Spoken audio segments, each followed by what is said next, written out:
Sweet. and see what comes up. All right, Deahna Kraft, tell me about your DUI last week. Ooh. It was fun. I got stopped on the side of the road and no. We're kidding. Just kidding, Dad. Deahna doesn't get DUIs. No. She's hot Aunt Deahna to my son Austin. She provides a great role model. Sometimes hot Deahna to the masses. To the masses.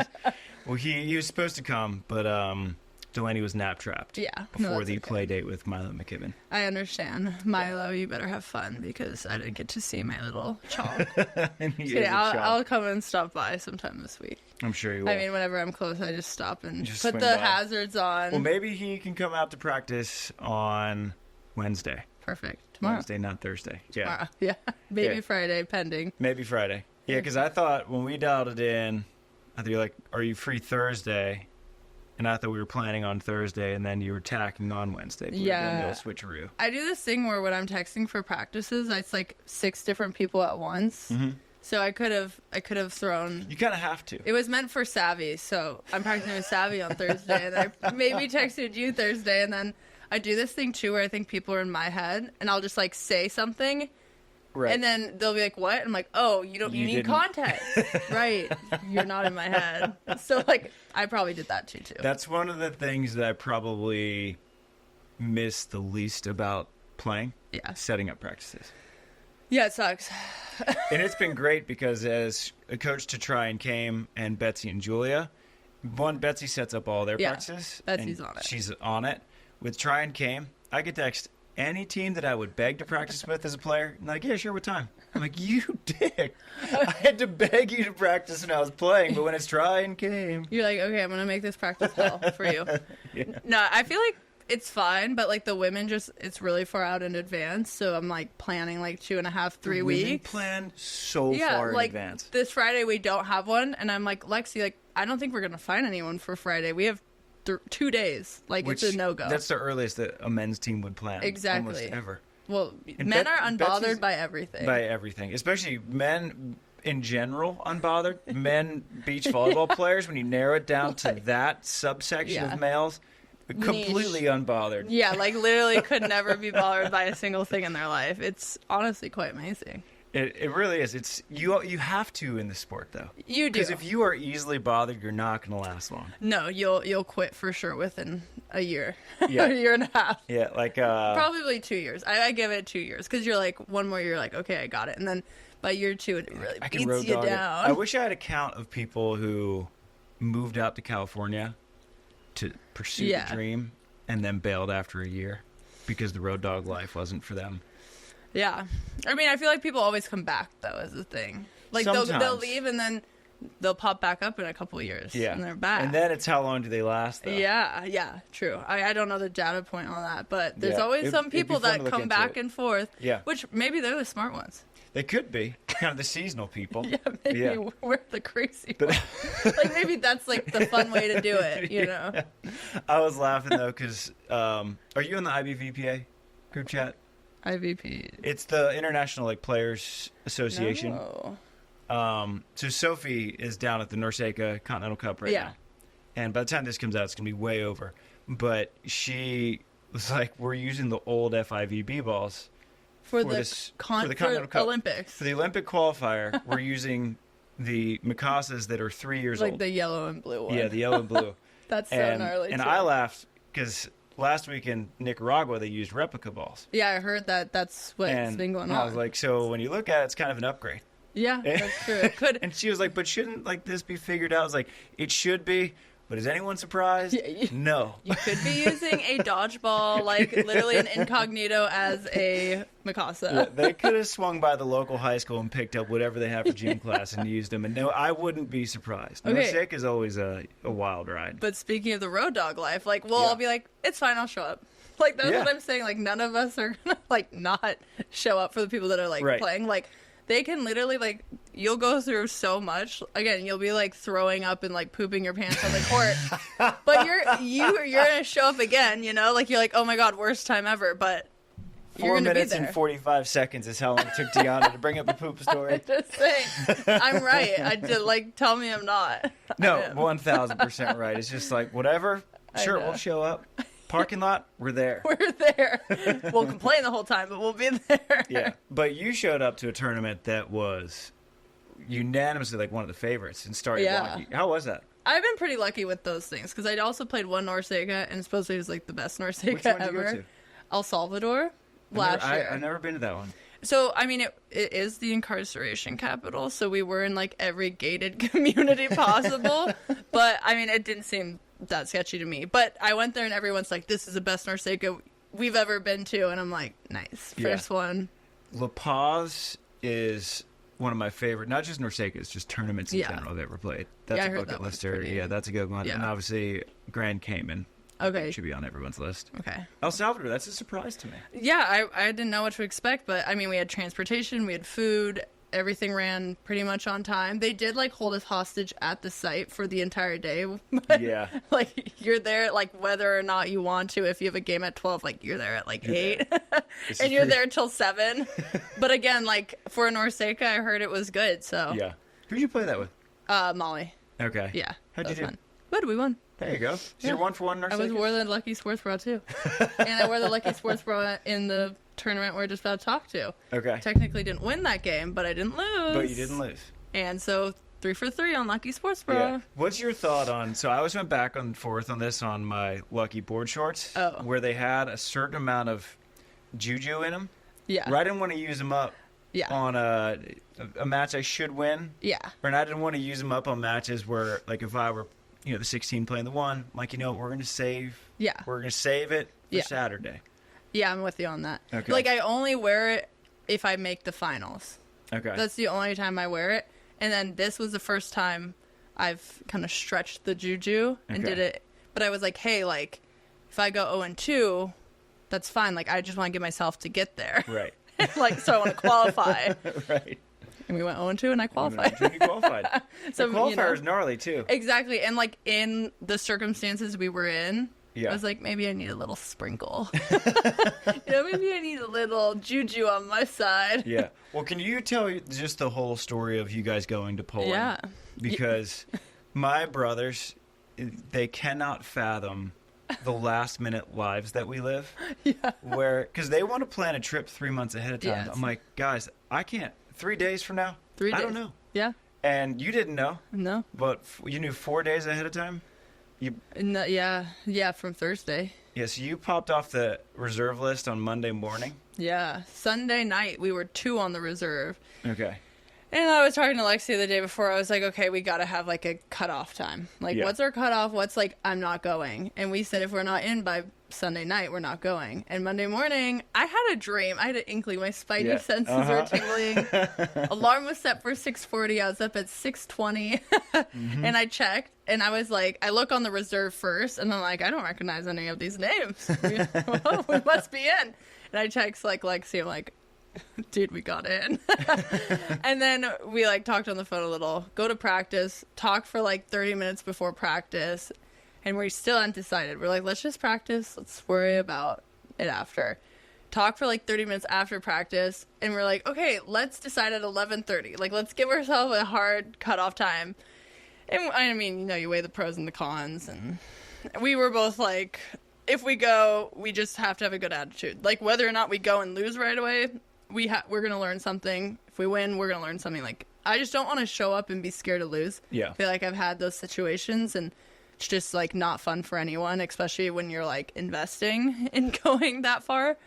And so then, like, we all talked to our, like, friends and family, and everyone was like, you should just do it. And, like, it was good because, like, we were both teetering, you know? Right. Like, our guts and in our heart, we wanted to go, but we kind of needed, like, a little push, you know? Yeah. Like, we wanted time to, like, actually train as a team since we only trained, like, 6 times before Huntington. And, like, that would have only been, like, 3 practices since Huntington. So we were like, we do it. And then Lex calls me in the gym at, like, 11:30. And she's like, let's do it. I'm like, perfect, let's do it. And so we lifted.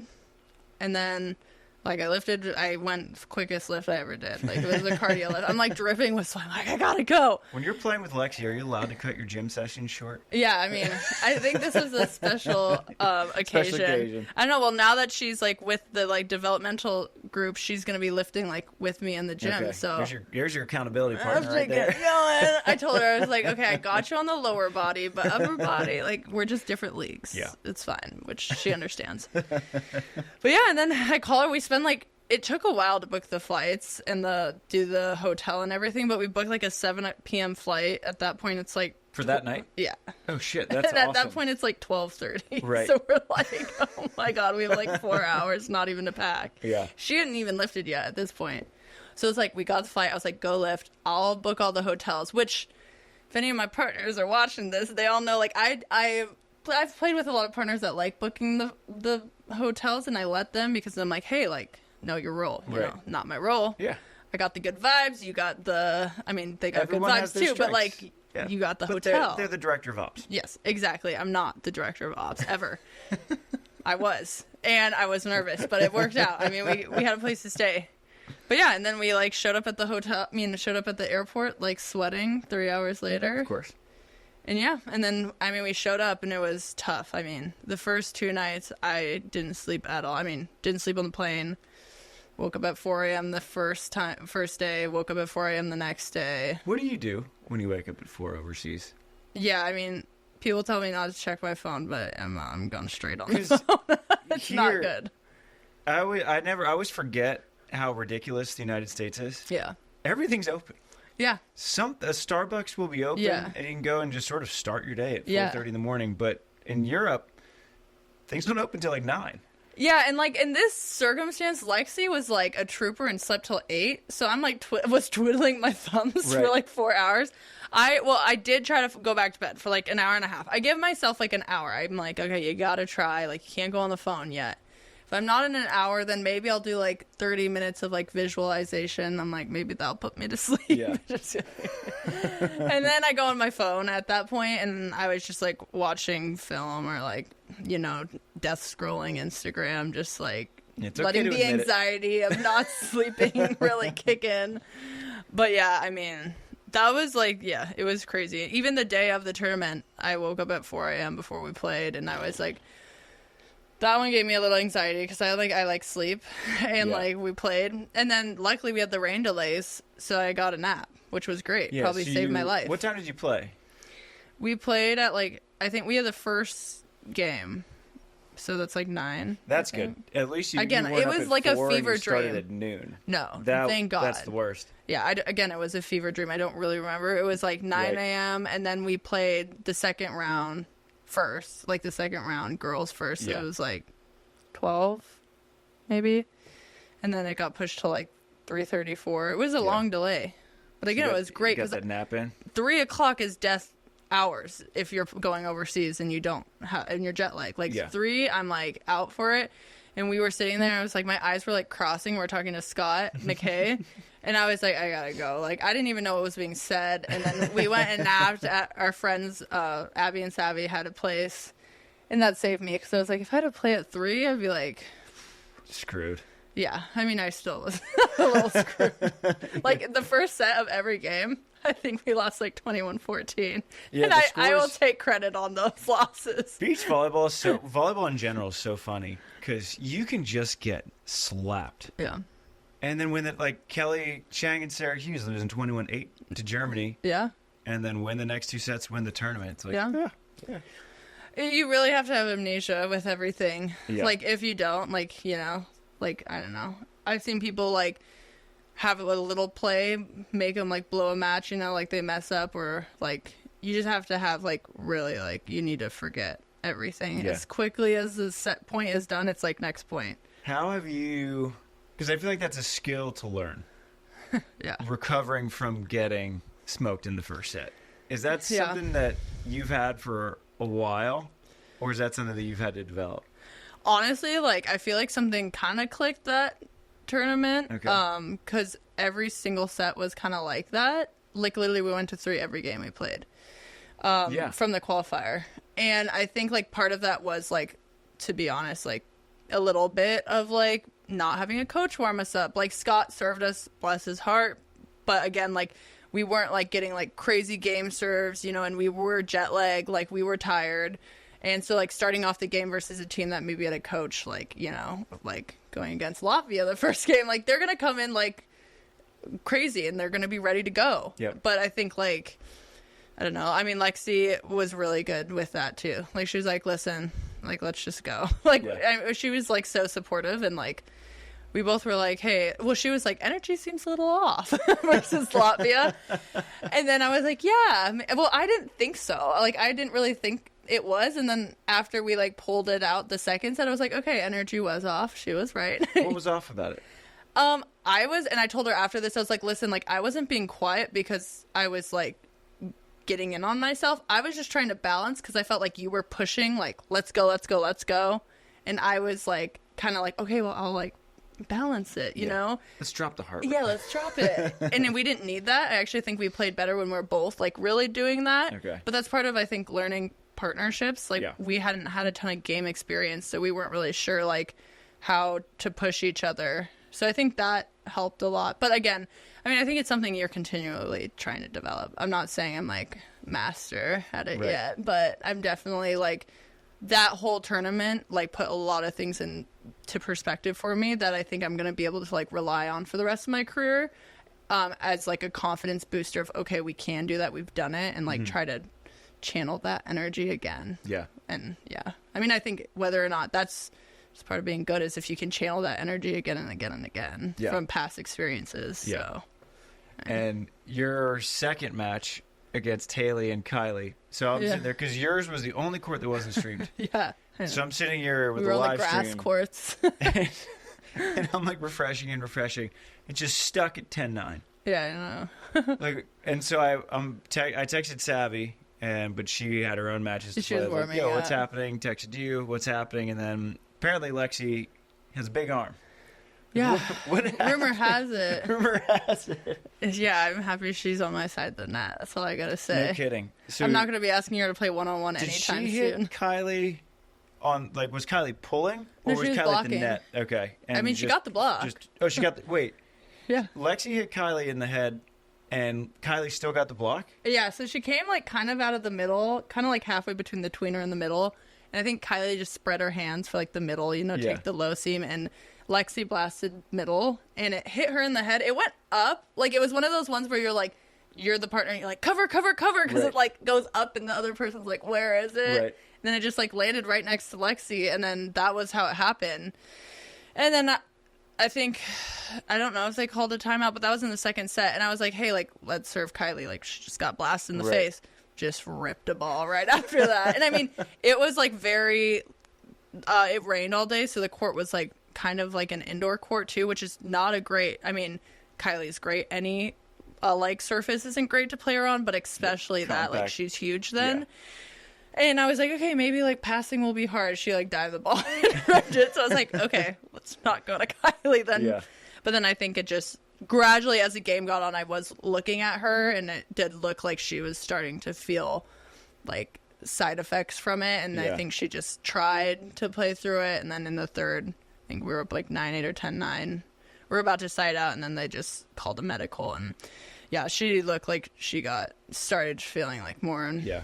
More sick. I've never heard of a beach player getting a concussion from that. Yeah, like, I mean... That's crazy. Yeah, she must have hit it pretty hard. And I've seen people get smoked. Yeah, I mean, I think like sometimes Kane. too... Yeah. Kane got hit in the face as hard as I've And ever he got, seen like, the whiplash. Yeah, I mean, he had full on... Yeah. I can't believe he wasn't concussed. Yeah, me too. That I saw that. That was pretty hard. I'm like... Good for you, buddy. Yeah. Before every game, you just get ripped and then go. Wake up. Yeah, wake up. Sometimes that's all you need. Yeah. I don't know. I must have hit her pretty hard, so. Yeah. Or in the right spot, you know. Yeah. I don't know. I'm thinking of my soccer days. I hated hitting balls. Yeah, and I was the defender. So, like, you know, like, they, like, punt it far downfield, and you're, like, trying to, like, aim, and it's coming at you. And I would always sort of pretend like I was going for the header and just miss by, like, 6 feet. I'm like, yeah, I got it. Oh, shit. You're like, shoot. Having to not be anywhere close again. Yeah, no, that's probably why I'm bad at math, because of that. And you did the opposite. You went for the header. Yeah, I went for it. Okay. I full bore, straight to the head. I think I did get concussed doing a header once when I was, like, middle school or something. I remember it, and I felt sick the rest of the day, but I got the header. Have you ever had a diagnosed concussion? Yeah. But I'm like, yeah, a couple times. One was whiplash. 'Cause I've had one, and then I look back on it, and I'm like, wow, I felt like this, and this, and this, and this. It's like I probably had like 5. Yeah, no, I think I've had a lot. Probably over the amount that I should play sports still, but it's fine. I think, too, when you're growing up, it's easier. I don't know. Again, no, like, doctor. Yeah. Like, I have no knowledge. No A lot doctor of our degree. depth here. No doctor degree here, but anyways. Yeah, I feel like maybe when you're growing up more, your brain's forming more, right? Makes sense. I don't know. I think my brain's fully formed now. I'm 25, so I got. Is it the frontal cortex at 25? I don't know. I don't have a doctorate degree either. Yeah, those doctor degrees. But I know at 25 something forms. I know Like- that's when, like, the male brain is fully formed. Yeah, women's probably like 18. I think women are a little bit smarter. 20. Faster. Guys are just idiots for longer. Yeah, that's fine. Yeah, Which makes sense. I mean, yeah. Ooh. But you guys are unbothered, so you're We're doing unbothered. something right. Yeah, we're doing. It's a strength and a weakness at the same time. Yeah, got nothing going on upstairs, but unbothered. Maybe we should be more bothered. No. Maybe it helps our mental health. We don't know. I know. I'm down. I'm down to have that. We could trade brains for Yeah. a day. How's Andy's vibes been? Good, yeah. Speaking of generally unbothered people, but Andy's going into one of the most high stress environments in beach volleyball. Yeah, he is the most unbothered person. Yeah. But yeah, he seems good. I mean, I know he isn't a huge fan of being the center of attention. So like I think like sometimes he doesn't like people. I always think he doesn't like acknowledging his successes. Like I'm like, that's so cool. You're like going to the Olympics. You're the guy. And he's like, yeah, it's cool. I'm like, you're unbothered. But yeah, I think he's really excited. I mean, I think it hasn't like hit him or really like any of the people surrounding him yet. You know, it's hard to like conceptualize something like that. It's like, okay, you're going, and I think they've known for a while now that they're going. They just had to finish out their 12 tournaments. So I think it's just like, I don't know. It's very tunnel vision, like in the house now. Like, you know, it's like, okay, well, they still have shot in Vienna. Like, you know, it's one thing at a time. So it's not like something we like sit around and talk about a lot, you know, but I think it's still something that I want to make sure he like, you know, appreciates. And I think he does. I think it's just different if you're playing in it, you know, like you can't really probably let it all soak in until after, you know. I think after will be when it's time to like, you know, really relish it and celebrate it. Yeah. Yeah. I was like, it's just cool. Like, it's like if you see like LeBron, like say hi to me, or like if you say hi to like who we were talking about, like goats, Simone Biles. It's like, that's sick. She's crazy. I know. Well, I was like joking with Andy because I guess they get to like room with anyone. Like it's random. You can pick who you room with, or it's random. And I was like, I literally told him, I was like, what if you're like rooming with like LeBron James? Like that would be crazy. I have a because it's feeling... all USA athletes too, I guess. Okay. So I had to pick like someone, and then I was like, if Michael Phelps was in it, wouldn't that be sick? Like we're talking about like cool roommates. I wonder. I feel like the big dogs stay somewhere else. Yeah. Maybe. So I remember I think it was Athens, the NBA team had to stay. They stayed on a boat or something. They're like, we're locking you guys down. Because the attention on that team was so overwhelming that they just got out of Dodge. Yeah, I wonder what that is like. Because I think I saw an interview about like the indoor team, how when they were like in gold, like everyone was partying in the village because they were done, and they were like still at the game, and it was like distracting. Not like crazy. I mean, it was just like loud. So I mean, maybe like the big dogs go somewhere else. I forget who I was talking to but they were saying that the village can be pretty distracting because you have every sport, you have a handful of teams and athletes who are there to win. Yeah. But the majority understand that making it was their accomplishment, and they're not there to win, so they're there to basically celebrate being there. And they're like, the village is crazy. wild. Yeah, I hear it's route. I mean, we've all read the articles, heard the rumors. Yeah, I hear it's wild. But yeah, I mean, I can only imagine. But it's probably so cool. I mean, well, it has it's to be just like insane. A collection of the greatest exactly. athletes in the world. And so that's why I was like, that's so cool. Like, take some pictures with people. But I mean, I probably won't do You're that. going, right? Yeah, I'm going the second week. Okay. Yeah, I wanted to go the whole time really bad, but it's just hard too when you have like your own career too, like an MBO's right after. But like this is literally a once in a lifetime opportunity. So it's like, we like talked about it. And again, Andy's so chill. He's like, you don't have to come. I'm like, really? You really think I'm not going to come support you with like the biggest sporting your parents wouldn't miss that. Oh yeah, they're there. Like. My sister is coming. My parents, they're so excited. They're just excited to like be there. I mean, they didn't want to cause any more stress. They're like, should I come? Should we come? Like, we don't want to like stress them out or you out. I'm like, come if you just want to experience like a once in a lifetime opportunity. And we have other friends playing too. I mean, Deahna, my friend Deahna. Your friend Deahna. My friend Deahna. Which she might be coming on the pod when they get back from wherever they are. I think they're Japan. I think they're going to Indonesia next. Yeah, she just said just reach out in early July. Yeah. Like, yes. My friend Deahna coming on the pod. Yeah, so I mean, like Micah, like maybe I'll get to go watch him with Zana if I can find a ticket. And I mean, I guess like also there's just like it's so cool. Like Paris is coolest location. I guess there's horse jumping at Versailles. Really? Like that is so cool. Like that feels almost medieval. Like you're just like gonna watch horses like jump in front of a giant palace. I was like, maybe we should look into tickets over there too. I can't believe it's been more than 100 years since Paris has hosted the games. I didn't even know It seems that. like a city, like the perfect city for it. It does. I mean, that like Los Angeles. Yeah. I mean, I don't know if you can get any better than It's LA, a little but tight in Paris too, though. Yeah. Like it's gonna be crazy. But there's so many cool monuments, and like it's just gonna be amazing. I'm sure you've seen pictures of the venue, the beach venue. Yeah, it literally gives me Ridiculous. chills every time. Yeah. I'm like, you might need like some glasses if like you're playing under lights and like the sparkling Eiffel Tower. I'm like, that's gonna be bright. I just think the whole thing's gonna be cool. But yeah, I am going. We're playing in a Brussels tournament the week before, so like we're kind of doing the whole. We're going to Leuven, and then we're going to Czech to train, and then we play in Brussels, and then I'm going. Leuven is awesome. Yeah. Brussels is awesome.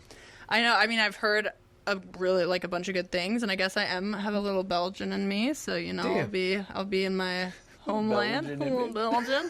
So yeah, and I mean, my dad's gone to Belgium, and he loves it there. Like I've only heard really good things. Cool. Yeah. It's just be ready for rain. Really, even in the summer. Every day. Okay, but it's warm or cold. When we had really strange weather, we went. It must have probably 2021, I think. We played in Leuven, and for the qualifier day, Delaney was playing with Melissa Fuchs, and Zana was in the qualifier with Chrissy. Oh, okay. So And this was. So I'm looking at the draw, and I was like, "D, the only team that I don't think you can beat is Zana and Chrissy." She drew him. Draw Zana and Chrissy, and of course, like Delaney and Zana are best friends. Yeah. And so they lose, and just pouring shit rain. It's like 50 degrees. Okay, so it's cold. It was cold. But what time I think of that year? was unusual. That was summer. Okay. Yeah. Because like but warm then- rain's kind of fun. But then the rest of the week was perfect. And then me and A-Rob, we ended up going and spending a day or two in Brussels. Mm-hmm. And this waiter at a restaurant one day was from the U.S. And he was like, "This is the only time we've seen sun the whole year." Really? And I was like, "Oh, good for us." So be ready for rain. So it's like my hometown, Seattle. I'll be right at home. Yep, be right at home. Okay, so what's the coolest thing to do in Belgium? Do you remember? It was just the one, the waffles. Oh, I forgot about waffles. It is beyond words how Okay. good those things are. It's Okay. no joke. Like people say Belgian waffles and they have a little Belgian waffle Yeah. maker at home. Yeah. Those are just bullshit compared like, to what you get in it Belgium. ruins waffles for It you. ruins waffles. Okay. And you have to get them. And then they have really good beers out there too. Perfect. Waffles and beer. Waffles and beer. food group. Exactly what you need. Yeah.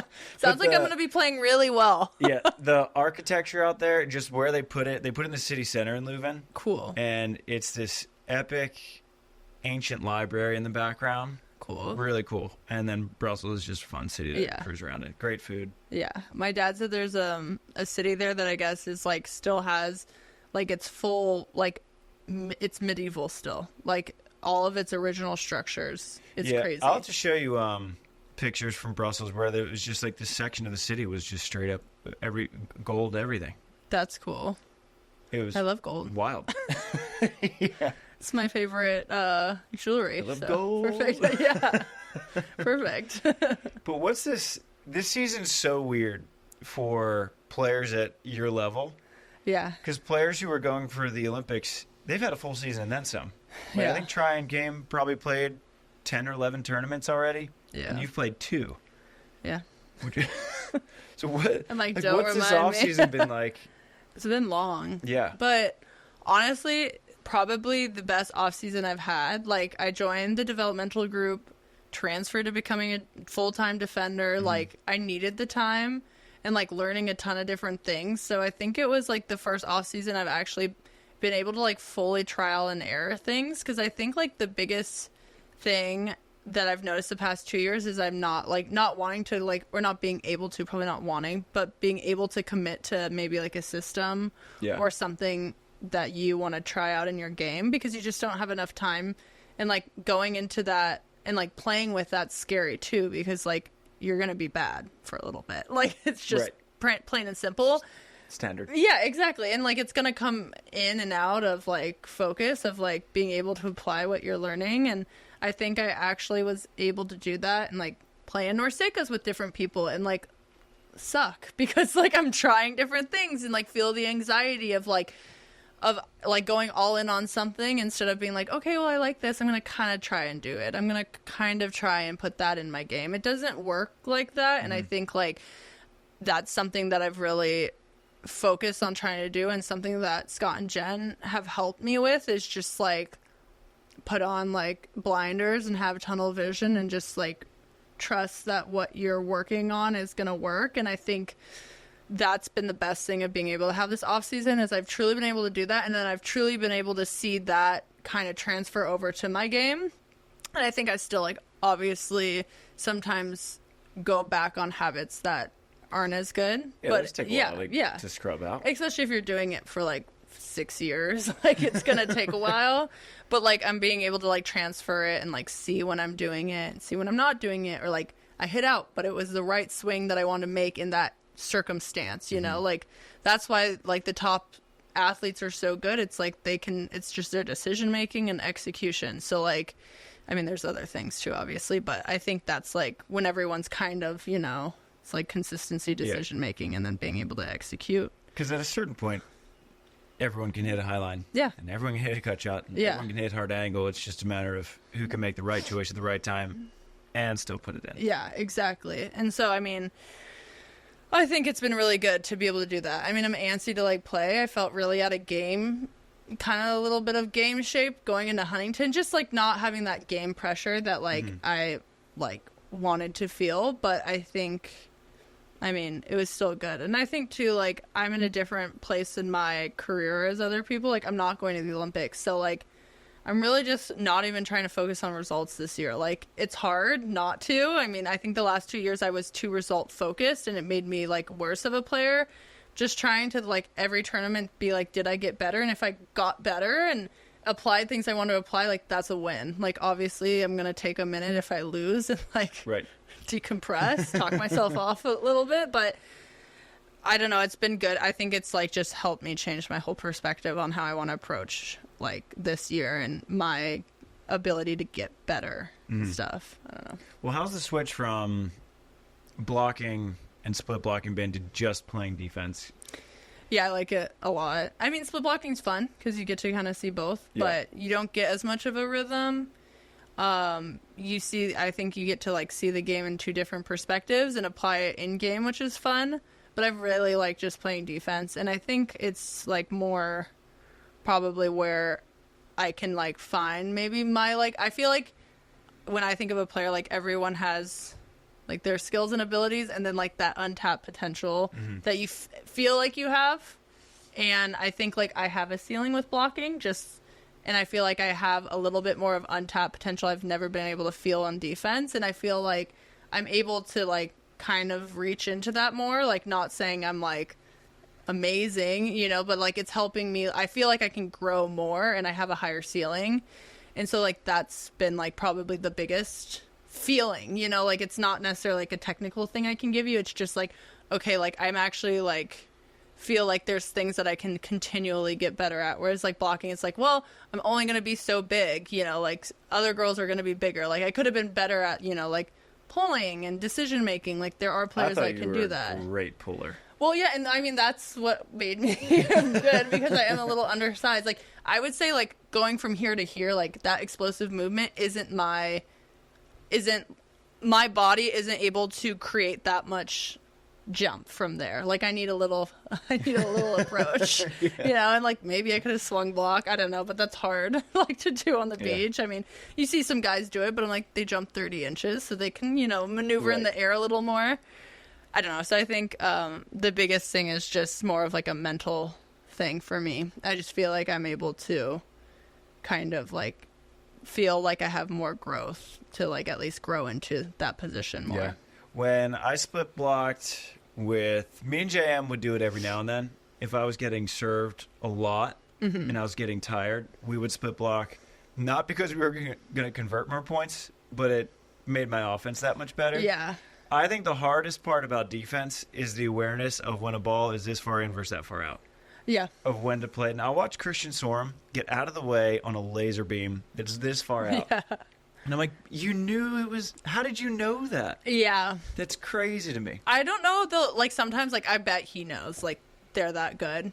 But I'm also, like, I wonder if sometimes it's just, like, taking chances, Like, sometimes I think about that, too. Like, I was playing against April the other day in practice, and I was with, like, we were doing, like, a 3-team with New Zealand.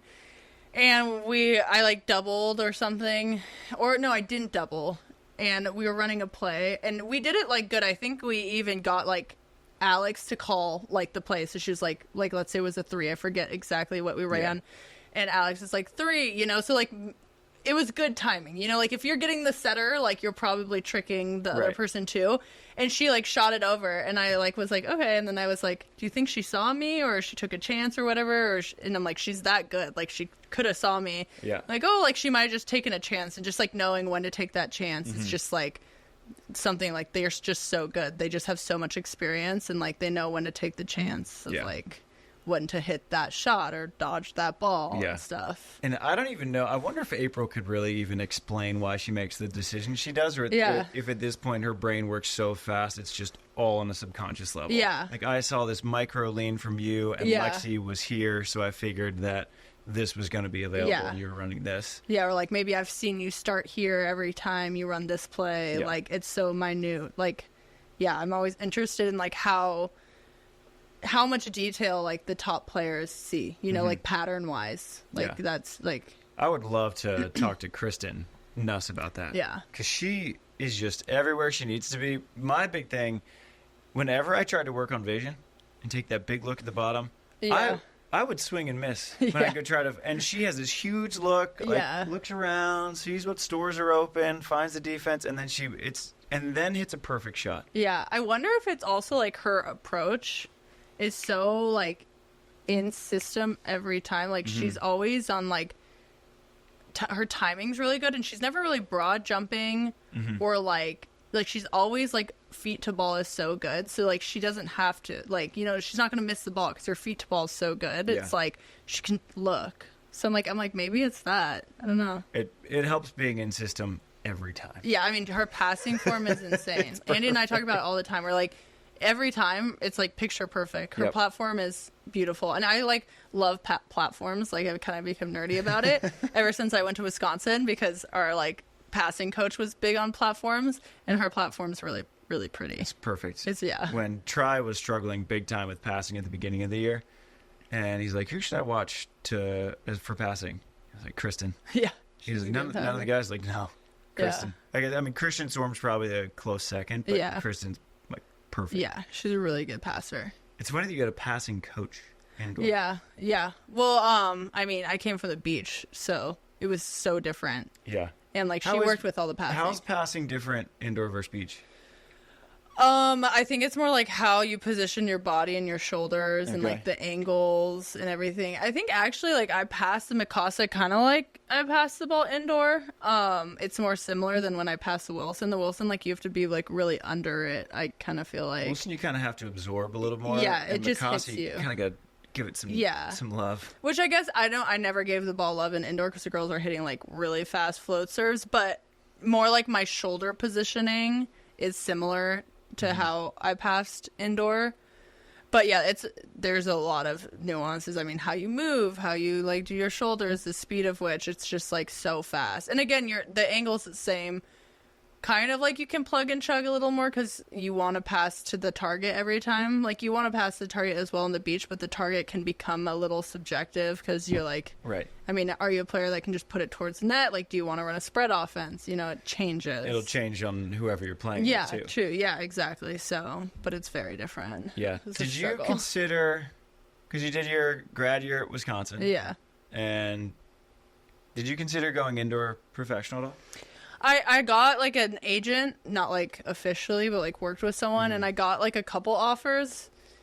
But I was like, I've like seen people do it, and I just, again, unless I was like going to a top club too. Like, I've been around really good teams my whole life. I've been fortunate to play with like top teams, so it's like I knew I wouldn't be happy like not playing at a top team. Like, I don't even care. Like, I've never been like, oh, I need to be a big dog in a big pond. Like, I just want to be surrounded by people that are really good, and that makes you better. Like, I always say, like, put yourself around people that are great. You will either rise to greatness or know that you're not meant to be there. And I think I've, like, been able to rise pretty well, or work hard enough to rise to at least, like, compete with the level. At least, like, in college when I was around that. Because, like, I don't really think you can quantify that in professional. It's not like you're playing on a team really, like college. But so yeah, I've just been kind of just totally forgot what I was saying. What was I saying? I'm testing you if you're a good you kind of had a feeling that you weren't going to be on a top club. Yeah, sorry, I got what I was, I know what I was saying. I'll bring you back. I was listening. Bring me back to good. I appreciate the test. But yeah, if Try were there, I don't know if he'd have been able to tell you. He'd be like, we were talking about Try sometimes concussions. Try's trains of thought, when they derail, there are no survivors. Yeah. That was kind of what happened. Trav, where was I going with that? I want to kind of bring him back. I feel like that's happened to me when I do like interviews, because like sometimes I'll say things that I'm like, why did I say that? Like, I was watching this interview. I don't know. There's like Vogue. This is a super girly reference, but Vogue did this thing where they're like 21 questions and they do celebrities. Yeah. And when it was like Dakota Johnson, and there's like this viral clip that she's like, I have these limes because I love limes. And she was like, I don't know why I said that. I'm allergic to limes. I hate limes. Like, why did I say that? And I'm like, that is like so relatable, because sometimes I'll say things. I'm like, did I feel that way? I'm like, I'm not being like fake. I just like, it just came out. It just came Something out. Happened. I know, the demons won. Like, I don't know why I said that. So, anyways, yes, there was like a cool team 5 miles from Paris and like someone in Switzerland, but I don't know, 9 months away. It just didn't sound that fun. And I've always wanted to come back to the beach, so I was like, I might as well just go. And I mean, I wasn't going to make a lot of money anyways. It was like $500 a month. Oh, I'm like, it was not good. So I'm like, I'll just make even less playing beach. But you're home. Yeah, but I'm home. I don't get to miss like my friends' birthday parties and events. So a question we get a lot from listeners is, how do beach players survive financially? Yeah. And in a season so far with 2 events, what do you do just to... I mean, I have a lot of little side things. Like, I work for Jen Keddy as her like social media manager, and then like I coach. Like, I got to coach for Vistamar, and like that was really good. So I just like literally do anything and everything I can. I'm going to Montana. Yep. Yeah, you are. Are you going to Montana? Did you hear about this thing going on? Heard about it. SANDCAST tour. Yeah. So anyways, there's like this really cool clinic I'm going to go to.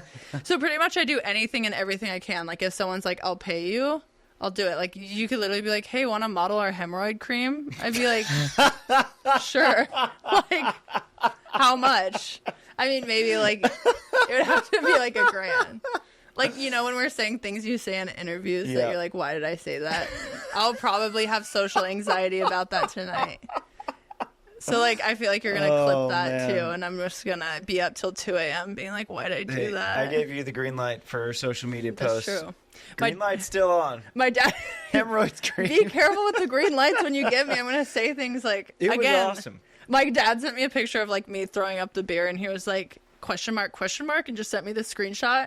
And I was like, it was a funny post. And he was like, I don't get it. And I was like, everyone else did. Okay, boomer. It wasn't, not for your demo. No, Dad. Probably, it was a certain demographic. Probably not the dad demographic. It's or at least my father. We're looking forward to go to Paddleheads games with. Yeah, like, we're going for fun and Probably not flirty vibes, just fun. Just fun. Just fun. Just me throwing up beer. I'm just not good at chugging. Never been. Well, I'm excited to have you. So we're doing an exhibition. It'll be a co-ed. Either me and you versus try and Zana. We'll probably do one iteration of each. Yeah.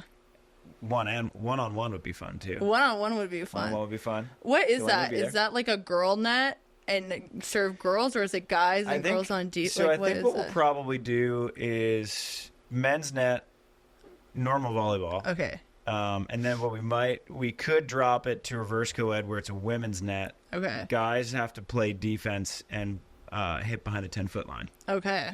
And if you're in front of the 10-foot line, you have to be standing. Standing. I did that game today.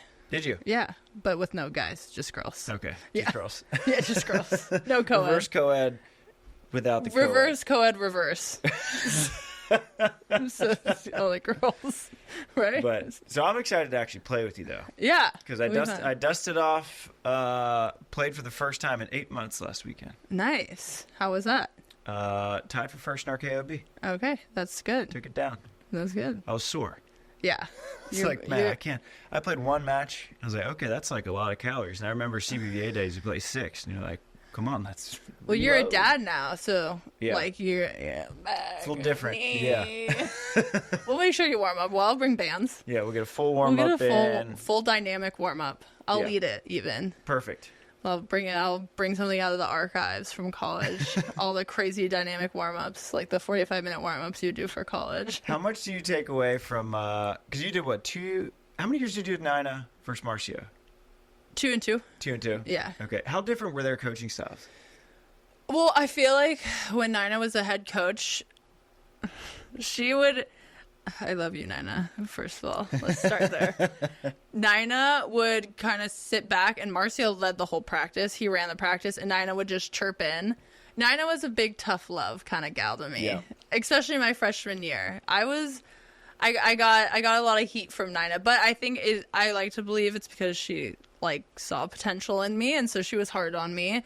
And I think also I needed that as a freshman. I was very like, woo, like, you know, just everywhere. So I think like it was good for me. But yeah, it was a little different. Nina was a tough love coach, but I literally would jump, like people would jump in front of a car for Nina. Like she's so amazing. I love Nina. I love her. And like too, it's fun to see how she's changed from coaching too. Like she is so maternal, and I think like she was always maternal when we played, but she was like tough love maternal. Like, right. Come on, I love you. Like, get your shit together. Whereas like after this, she's just like, I just love you. Yeah. It's okay if you don't have your shit together. Like, it's just different.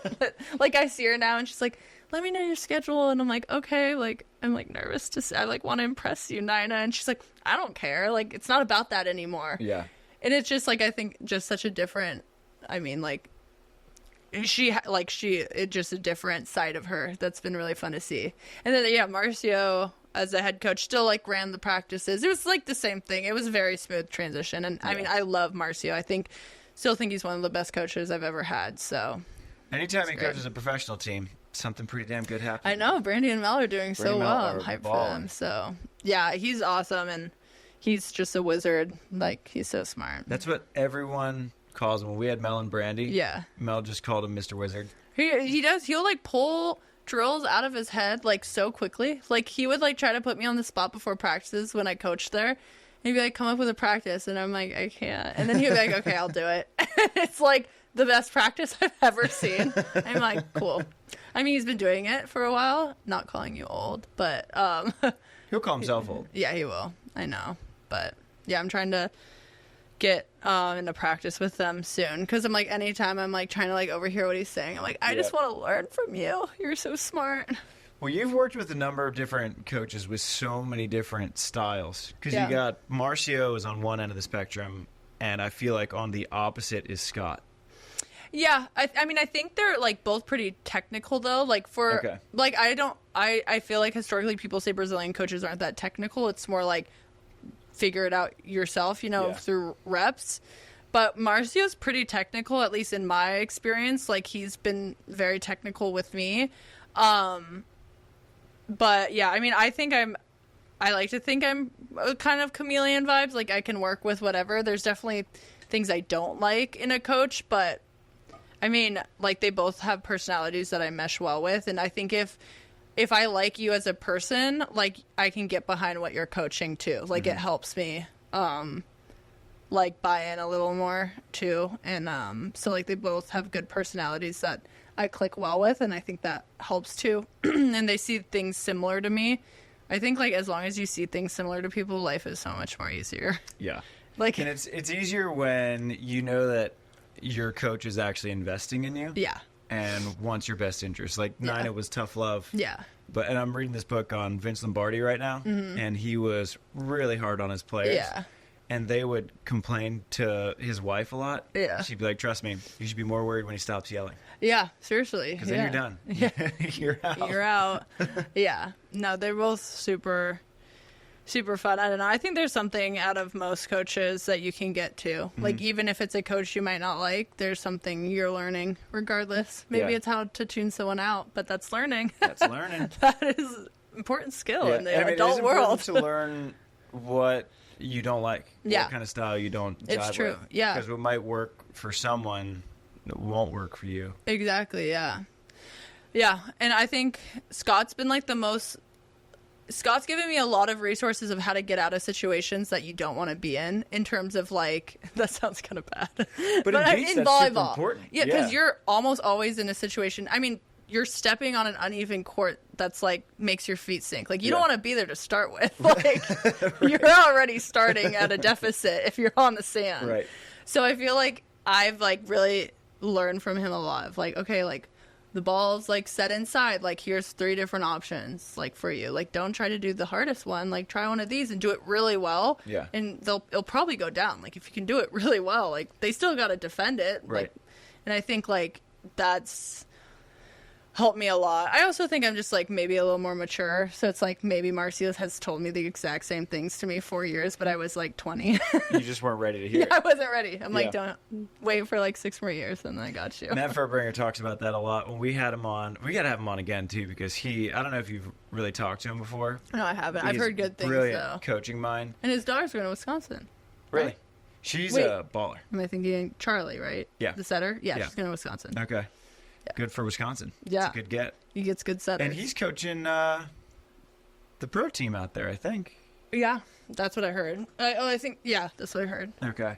But he was talking about how he would be coaching one of his club kids, and he'd be saying something, and it wouldn't register, and he would say, like, they're just not ready for it yet. Yeah.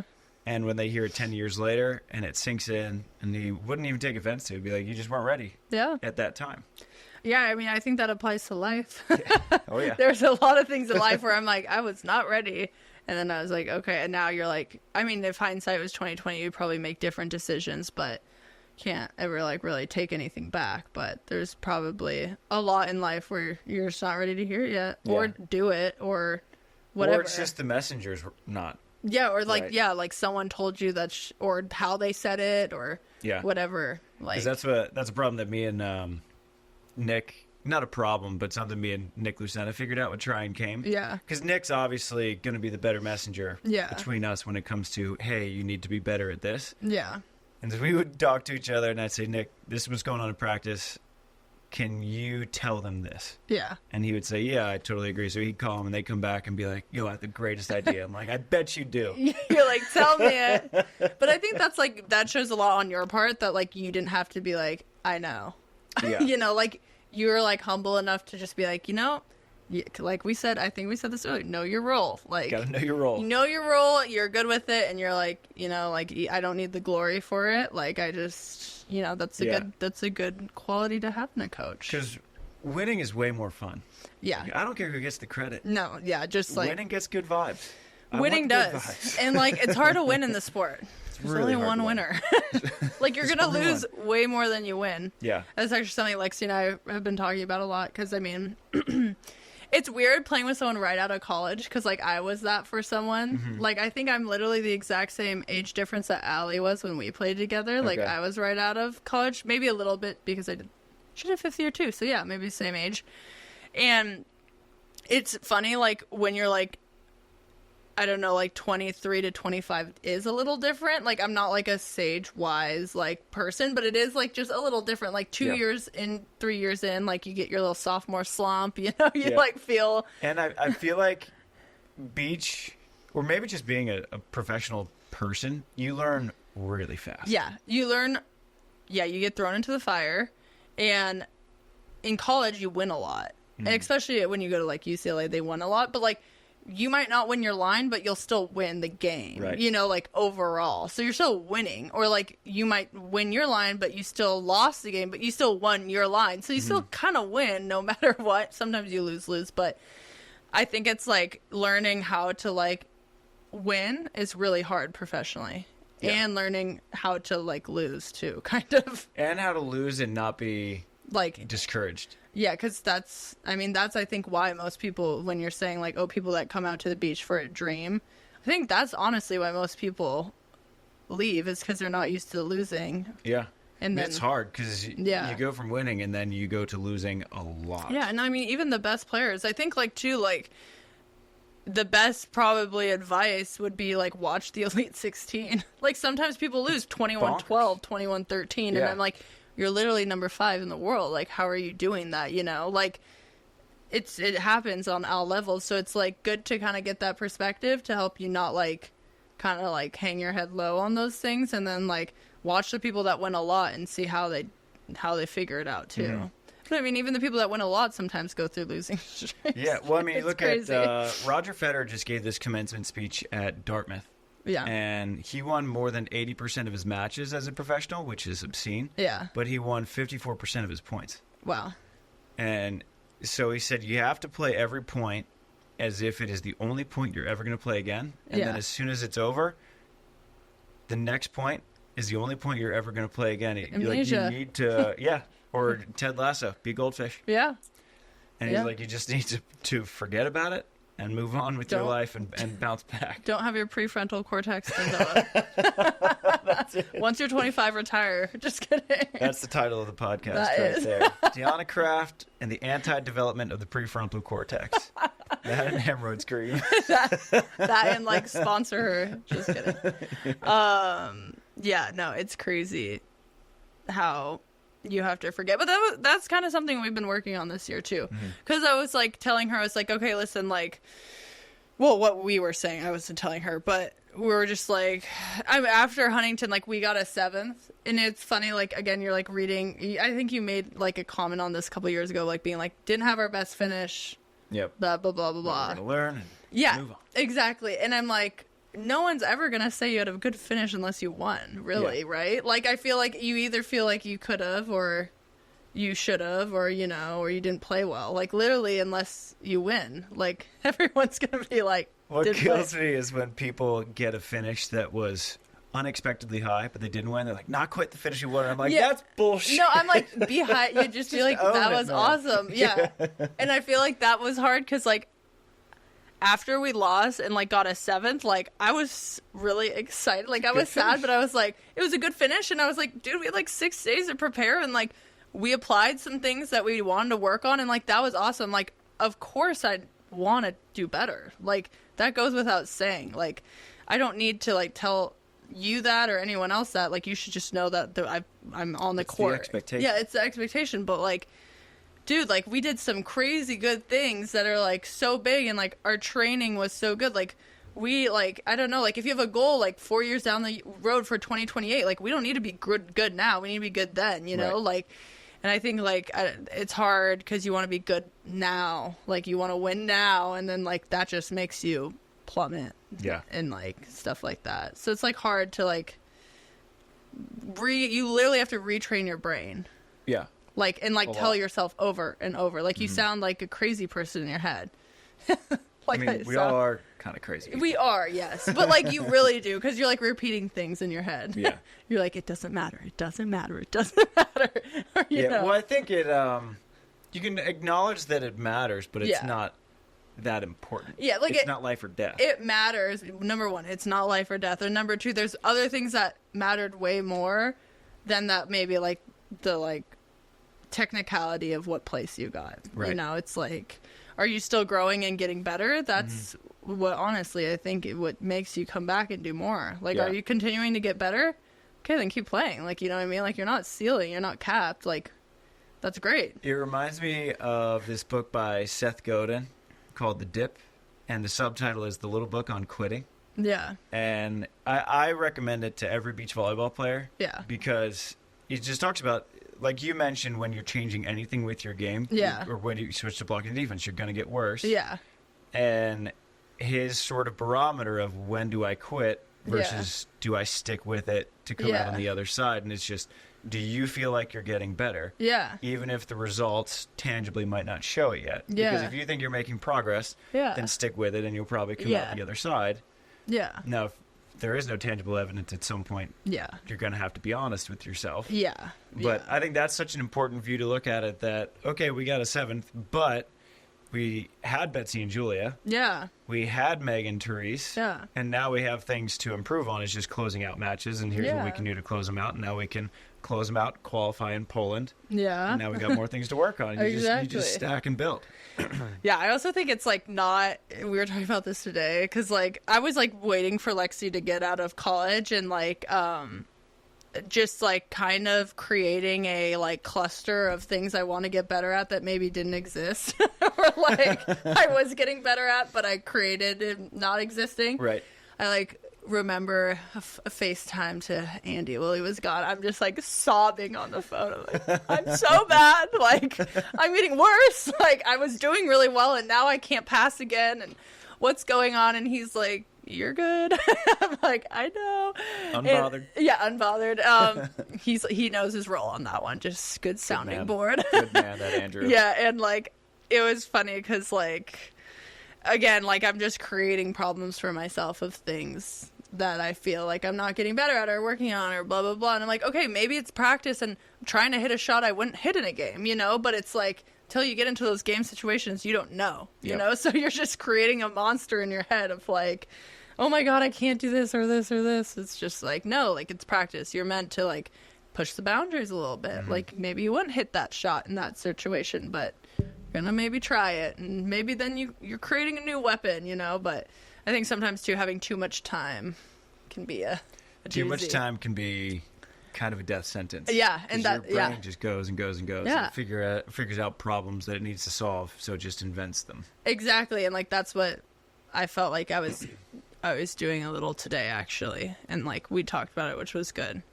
Because, like, we have a little bit more time before the next competition, you know? So you're like, what do I want to get better at? And, like, we need to get even better at this. Yeah. It's like, no, we just need to consistently do it. And we'll win games. Yeah. You know, like, you don't need to, like, bounce the 5-foot line every time. Like, maybe just if you can hit a clean line shot on the back line every time. Like, Point's a something point. like that. Yeah, or hit on 2 consistently. Like, pass the ball consistently for that. Like, that's all you really need to do. Yeah. It doesn't have to be something too flashy. Yeah. We mentioned kind of you have more of a long view. Yeah. What are do you map out goals? I do, and I don't. Okay. Like, I know what I want to do, but I also believe in working hard to give yourself that opportunity, and then it may come. And it still might not come. Especially in beach volleyball, I feel like sometimes it can be a little bit of some magic involved in whatever goal you want. Like, you know, like really good draws, really good, you know, like a really good partner, like things like that. Like some people have been, I think some players are so good and I'm like, why have they never gotten like a partner that I think, you know, would be like a career changer for them? You know, like I think there's little magic involved in beach volleyball too. So I think like I always just am like, I'm going to work really, really hard and put myself in the position to get a little magic, you know, and like see what happens. That's all you can do. I mean, Yeah. I think the perfect example of that is Miles Evans. Literally, yeah. He worked so hard, and anytime there was a defender who got picked up, he got passed over, Yeah. passed over, and then everyone passed over him, and everyone passed over Chase, Yeah.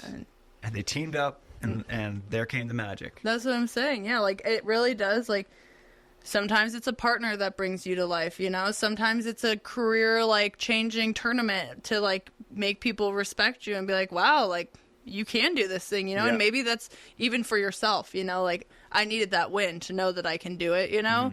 So, I mean, yes, I do set goals. Like, I think everyone's goal is, like, to go to the Olympics, you know, and play at the top level and, like, go win MBO, like, all those things. Everyone wants that. Like, we wouldn't play it if we didn't want it, you know? So I, like, obviously keep those goals in mind, but I'm, like, I'm just going to work really, really hard to give myself the opportunity to do that and see what happens with that. So, like, yes, I tell myself, you know, I want those lofty goals, but I'm not, like, shouting it from the rooftops, you know? I'm, like, I'm just going to put my head down and work, and my dad always says, like, the harder that you work, the luckier you get, and, like... Big fan of that. Yeah, that's, like, my favorite quote, because, like, it is true. Like, you work really hard, and... you're getting lucky, you know, which is really just luck equals, like, I think a synonym, like an opportunity to, you know, show your hard work. Yeah. So that's what I try to do. And that's what keeps me most sane too. Yeah. And you'll hear pretty much every time someone wins a Super Bowl, World Series, NBA championship, whatever it may be, they'll always say, we also got a little lucky. Yeah. Yeah. And especially in like an NCAA tournament where it's 64 teams single limb, you're going to need the ball to bounce your way one time here and there. That ball he dodges out, clips the back line, you know, like, and I think too, it's not like discrediting yourself or like, I don't know, like, I think there's so much toxic athletic talk too. Like, it's like, you shouldn't want to depend on luck. Like, it's like, okay, bro, like, chill out. Like, we all, like, I think, like, people that do play a lot know there is some stuff. There is, like, a little juju that goes into things, and, like, sometimes, like, you can feel it when you're playing. Like, sometimes you'll have a game, and you're like, I can't do anything wrong, you know? And, like, sometimes you play someone, too, and you're like, they literally can't do anything wrong, you know? Like, we were watching Breakpoint, and I think, I forget the players, but... it was like this young player, and he was hitting 150-mile-an-hour serve or something. It was crazy. The guy's like, what do you do when someone starts doing that? You know what I mean? Like, so I think, yeah, like, I try to also stay away from, like, that toxic athlete talk, because I think there's some stuff that's just, like, way too much. It's like, okay, it's not reality. Michael Gervais, he put in a great way. He said, I think being a control freak is a good thing. Like, why wouldn't I want to really control what I can control? Yeah. And what you can't, you can't. Yeah. And, I mean, you look at, do you follow golf at all? No. Okay. Well, I like it, though. It's fun. The last two majors, PGA Championship and the U.S. Open. Mm-hmm. So, PGA Championship, Xander Schauffele has the lead going into 17. Mm-hmm. Smokes this drive like 40 yards in the wrong direction, hits a tree, kicks back, and it's playable. Yeah. Wins by 1. Yeah. Gets his first championship. Yeah. The last hole, the 18th in the U.S. Open. Yeah. Bryson DeChambeau, like, smokes his drive left, pulls it, has to punch out into a bunker that no one has gotten up and down from the entire week. Yeah. The best golfers in the world, not one player has done it. It's like the hardest shot in golf. He hits it to 4 feet and nails the putt. Yeah. Wins the U.S. Open. Like, obviously that's a lot of skill. Yeah. If he hits that shot 100 times, he might make it twice. Yeah. Exactly. And you just have to, I think if you acknowledge it and just say there are some things that are out of my control, I can control them by working as hard as I can. Yeah. And I'm going to get more bounces my way. Yeah, exactly. Like, maybe you won't drive it into the tree as much, or maybe you will and you'll get a little lucky and it'll bounce out on the fairway. Yeah, you just need a bounce or two. Exactly. And I mean, I think, like, people get so, like, again, like, toxic into how they're thinking of, like, oh, I need to be, like, this way, and it's only this way. And I'm like, well, the mindset works if it works, and it's different for everyone. And, like, that's how I see it, you know? And, like, I don't know. I think goals are great to have, and of course I have them. But, you know, I think if I can control more of my everyday things, then I will get the opportunity to potentially pursue those goals. And then when those arrive and those opportunities arrive, hopefully I worked hard enough, you know, to be able to, like, hit that ball out of the sand trap or whatever, you know, and sink it, you know. Because I think you need that North Star to shoot for that's going to give you the motivation to then get into the nitty gritty and put in the work that you need to put in. Yeah, because why else do it? And what do we do? Yeah, unless you're, like, just love it and are happy. And, like, won the lottery, which would be great. Yeah, because I would love to get Chase back on and wonder what his motivation is for playing beach volleyball. Because obviously, I mean, NBA money, you're good. Yeah, yeah. But here he is, grinding. Just has to love it. I mean, he got back from Ostrava and was on the sand that Monday. Yeah. Yeah. And, like, all the tournaments they had to fly to qualify to, like, their travel schedule was crazy. Wow. Like, you have to love it or something else in order. I mean, yeah. I mean, Olympics was probably driving him, I'm safe to say, Yeah. be able to bet. But still, like... But I always wonder, because there's very little rewards in terms of finances. Yeah. Like, what is it about making the Olympics, or just his competitive drive? I just want to talk to him about that, because I'm curious about it. I mean, like, I think, too, like, when you go to the NBA, too, like, this is obviously me just inferencing since I've never been in the NBA. Right. But I think it's, like, what else can I do, just see it. I think, like, too, like, when you're an athlete at that caliber, like, nothing's ever going to be good enough. And so you're always going to be unsatisfied. I mean, it's just like Carrie coming back, wanting to come back. Like, she's never going to be satisfied. She's always going to want another gold because she's a top athlete. Like, she's that girl.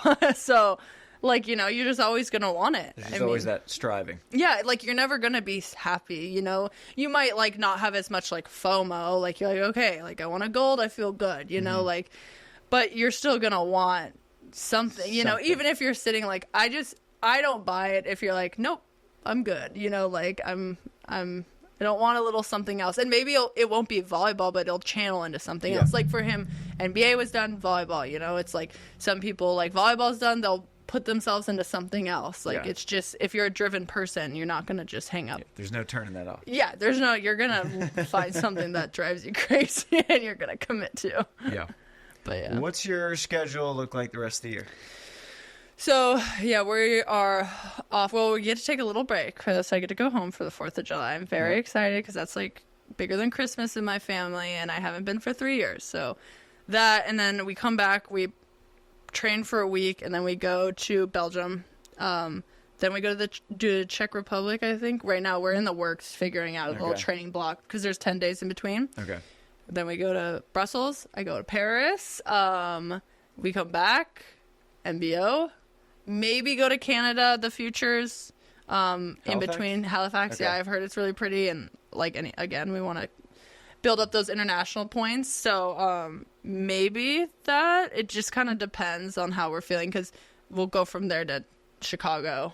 Okay. But maybe if we squeak into an Elite 16 and we do well in MBO, we'll do that instead. Because, I mean, we got a 7th, so if we want to make the league, we should get a 7th again. I, like, don't know what it would look like if, like, other people squeak in there, Right. But I think if, like, I don't know, we'll have to do some looking. But, I mean, if we made an Elite 16 qualifier, if we qualify, great. And if not, we might be able to fly back in time for, like, a tournament. I think if you sign up for all the elites, I think you'll get into one, at least. I think we will, too. So, again, like you said, I don't even know what I'm doing 3 days from now. So maybe the elites, maybe AVP. We want to make the league. Like, that is a goal. Mm-hmm. Maybe the Hermosa. Yeah. Thing. I didn't know if I'm allowed to say that. Oh, yeah, you're allowed. I'm like, maybe the Hermosa. Yeah, Hermosa. September 4th. Hermosa. Okay, the Hermosa. September 4th through 7th. Okay, yeah, that. And then the Challengers all in the fall. Like, we were going to play Brazil. Yeah. I really want to do the King of the Court in Rio the next weekend. That'd be fun. But we'll see, because we want to do China. I hear that is such a pretty island, and Benison Andy's, like, really good friend. His sister lives in Shanghai, and it's really close. So we might go, like, she might come watch, and then I didn't really want to do India.